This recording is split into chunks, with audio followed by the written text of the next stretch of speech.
नमस्कार, मी प्रियांका पाटील. आपण पाहत आहात राष्ट्रीय लोकराज्य न्यूज, निर्भीड बातम्यांचे व्यासपीठ. आज आपण दिवसभरामध्ये घडणाऱ्या घडामोडींवर नजर टाकूया. चला पाहुणं, आपल्याला जायचंय. पण कुठे जायचंय? टाकळी ढोकेश्वरच्या हॉटेल वैष्णवी मध्ये जायचंय. म्हणतात तिथे खूप छान जेवण मिळतं. चला तर मग जाऊया. पारनेर तालुक्यातील टाकळी ढोकेश्वर येथील सुप्रसिद्ध हॉटेल म्हणजे वैष्णवी हॉटेल. या हॉटेलची चवच लई न्यारी. पाहुणं, एकदा या. हॉटेलची चवच लई न्यारी. अस्सल मांसाहारी प्रेमींच्या जिभेचे चोचले आता पूर्ण होणार. ते फक्त हॉटेल वैष्णवी मध्ये. या ठिकाणी सर्व प्रकारच्या पार्टीच्या ऑर्डर स्वीकारल्या जातील. प्रोप्रायटर संतोष रंगनाथ ठाणगे. संपर्कासाठी मोबाईल नंबर 8830578505. या हॉटेलचा पत्ता नगर कल्याण हायवे, पारनेर चौक, टाकळी ढोकेश्वर. सौंदाळा गावात ग्रामसभेत ऑनलाईन जुगार बंदीसह लोकहिताचे विविध ठराव मंजूर. नेवासा तालुक्यातील सौंदाळा गाव नेहमी समाजहिताचे निर्णय घेत असते. दिनांक 30 जानेवारी 2025 म्हणजेच गुरुवारी झालेल्या ग्रामसभेत विविध ठराव मंजूर करण्यात आले. ठराव क्रमांक 1, ऑनलाईन जुगार बंद.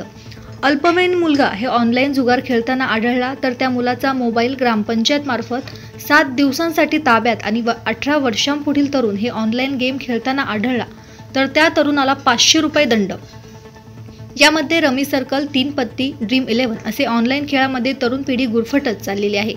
या खेळाचे व्यसन या पिढीला लागत चाललेले आहे. आज बघितले तर अल्पवयीन मुलांच्या हातात देखील मोबाईल आहे आणि त्यात सोशल मीडियावर, यूट्यूबवर जंगली रमी सारख्या अनेक ऑनलाईन जुगाराच्या जाहिराती बघायला मिळत आहे आणि त्याच जाहिराती बघूनच ही अल्पवयीन मुले ॲप डाउनलोड करतात आणि 18+ येस करून अल्पवयीन असताना देखील त्या ऑनलाईन जुगार ॲप्समध्ये गुरफटून जातात. या ऑनलाईन जुगारामध्ये तरुणच नाही तर अल्पवयीन मुले देखील गुंतत चाललेले आहे.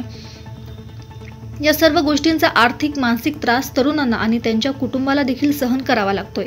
या ॲप्समुळे अनेक मुले व्यसनाधीन झालेली असून पैसे गमावत आहे.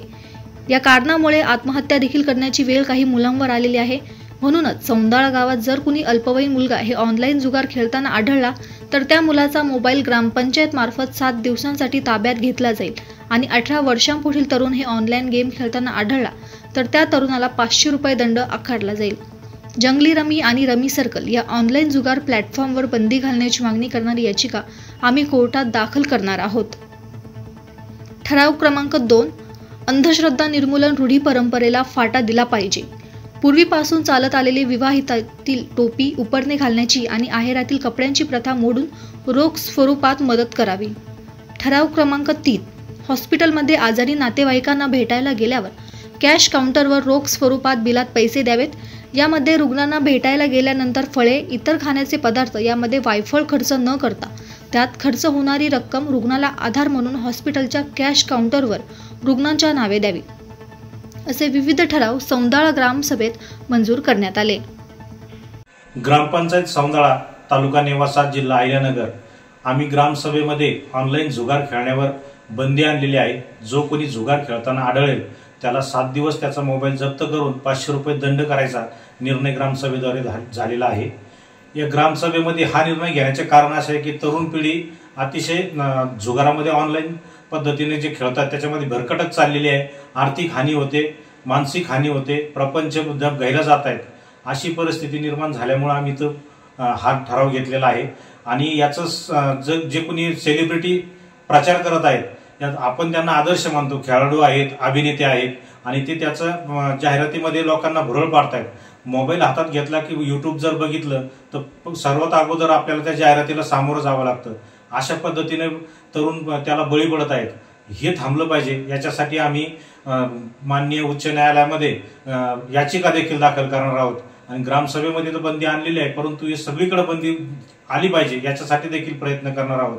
तसेच गावामधील जर एखादा कोणी आजारी असेल, दवाखान्यामध्ये ऍडमिट असेल तर त्याला भेटायला जाताना खाण्याच्या वस्तू न नेता त्याला बिलामध्ये रोख स्वरूपामध्ये पैसे भरायला सांगितले आहेत.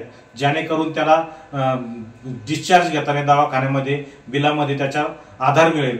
तसेच आपण लग्नामध्ये बघतो नेहमी की एखादा समारंभ असेल त्या ठिकाणी आहेरासाठी आपण कपडे आणतो. ते कपडे इतके हलक्या दर्जाचे असतात की ते कधी वापरले जात नाहीत. त्याच्यामध्ये विनाकारण खर्च होतो. साड्या वगैरे हा नुसतं खर्चाचा विषय असतो. त्याच्यामुळे आहेर किंवा टोपी उपरणे हा प्रकार लगेचच करायचा नाही. त्याच्यामध्ये ते वाचलेले पैसे ह्या मुलीच्या प्रपंचाला किंवा भांडे वस्तू असे घेण्यासाठी वापरावेत, इतर खर्चासाठी वापरावेत. याच्यासाठी आम्ही हा ठराव केलेला आहे. एकंदर हा जो विषय आहे तो समाज हितासाठी आम्ही केलेला आहे. राष्ट्रीय लोकराज्य न्यूज नेटवर्क नेवासा. ताज्या बातम्यांसाठी आणि अपडेट्ससाठी राष्ट्रीय लोकराज्य न्यूज चॅनलला सबस्क्राईब करा, तसेच लाईक आणि शेअरही करा.